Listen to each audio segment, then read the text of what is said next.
So you might be wondering why this push start looks brand new and why I am taking it apart to fix it. Well, it is brand new, just like a few months old, and the ignition coil had went out on it. Now, like I tell everybody, everything's mass produced, and there's bound to be, bad parts or, defective equipment, defective parts, defective items. It can happen, and it's nothing to get mad at the manufacturer about. That's why warranty exists. This was a warranty repair where the manufacturer is basically responsible for repairs on the equipment.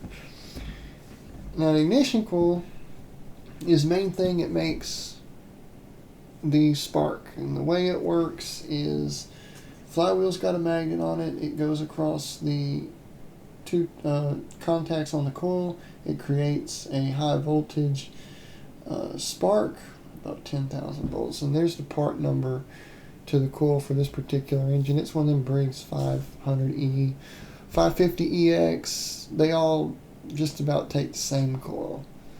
I mean, always check with your model and serial number beforehand.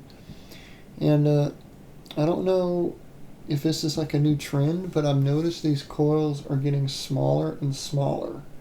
And I might do a video on that one day, showing a coil off of an old quantum motor and a coil off one of these other motors. Now, if you're replacing an ignition coil yourself, be aware of the markings on the coil. You have one that says cyl side, CYL side.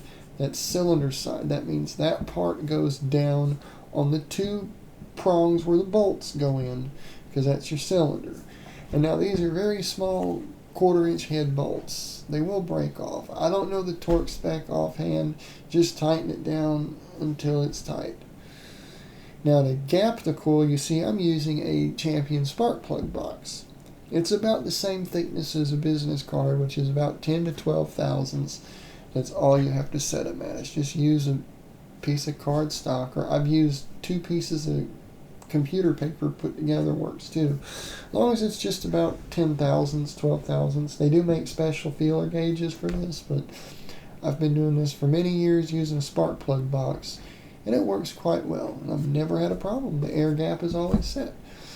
Now, I do recommend putting a little blue Loctite on the threads to keep it from loosening up, but as you see, I'm just using hand tools tightening it up.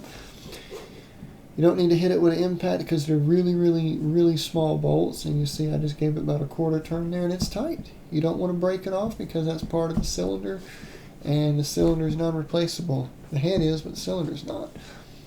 And I forget what I was doing here. This video is like 2 or 3 weeks old. It's currently November 14th, and it is cold outside. It's in the 40s. But yeah, always remember to get your contact material, as I call it, out of there. Like I said, I just use a spark plug box. It works. Don't forget to hook your plug wire up. Make sure it's routed right. It's also called the high tension lead. And what else is there to do? Make sure that's on there, because when they're new, they're very tight. And that's what you want, is a good tight connection to the spark plug. And I'm either looking at something else or talking to one of my employees. I was probably talking to one of my employees. And there goes the recoil. Give it a pull. I'm making sure all the screws are in there. Now, when you set these, you just tug on the rope like I just did there, and it'll pop right down in place. And these are 8mm. I'm using an impact on like the lowest setting.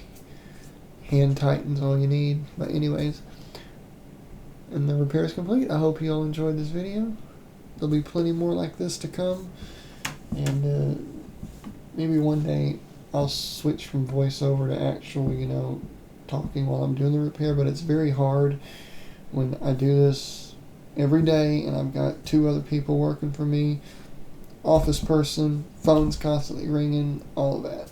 So yeah, it's very hard for me to just, do a long, lengthy video talking through the repairs. That's why I'm doing this voiceover. It's pretty much the same thing. But anyways, hope y'all enjoyed. There'll be more videos as I'm able to produce them. And I will see you all in the next one. Bye for now.